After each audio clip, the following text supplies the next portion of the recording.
Leçon numéro 7. Je ne vois que le passé. Cette idée est particulièrement difficile à croire au début. Or, c'est elle qui explique toutes les précédentes. C'est la raison pour laquelle rien de ce que tu vois ne signifie quoi que ce soit. C'est la raison pour laquelle tu as donné à tout ce que tu vois toute la signification que cela a pour toi. C'est la raison pour laquelle tu ne comprends rien de ce que tu vois. C'est la raison pour laquelle tu n'es jamais contrarié pour la raison à laquelle tu penses. C'est la raison pour laquelle tes pensées ne signifient rien et pourquoi elles sont comme les choses que tu vois. C'est la raison pour laquelle tu es contrarié parce que tu vois quelque chose qui n'est pas là.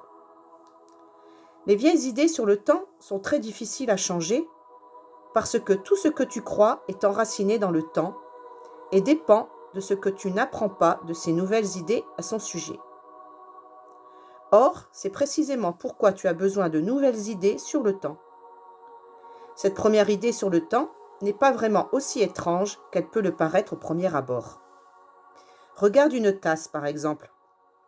Vois-tu une tasse ou passes-tu simplement en revue tes expériences passées ? Prendre une tasse, avoir soif, boire dans une tasse, sentir le bord de la tasse contre tes lèvres, prendre ton petit déjeuner et ainsi de suite.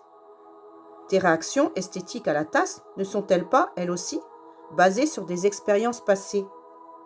Autrement, comment saurais-tu si cette sorte de tasse va casser si tu la laisses tomber ? Que sais-tu de cette tasse, excepté ce que tu as appris dans le passé ? Tu n'aurais aucune idée de ce qu'est cette tasse, n'eût été de ton apprentissage passé. La vois-tu donc réellement ? Regarde autour de toi. Cela est également vrai de tout ce que tu regardes. Admets-le en appliquant l'idée d'aujourd'hui, sans faire de distinction entre les choses qui attirent ton regard. Par exemple, je ne vois que le passé dans ce crayon, je ne vois que le passé dans ce soulier, je ne vois que le passé dans cette main, je ne vois que le passé dans ce corps, je ne vois que le passé dans ce visage. Ne t'attarde pas sur une chose en particulier, mais souviens-toi de ne rien omettre expressément. Jette un bref regard sur chaque objet, puis passe au suivant. 3 ou 4 périodes d'exercice, chacune durant 1 minute environ, suffiront.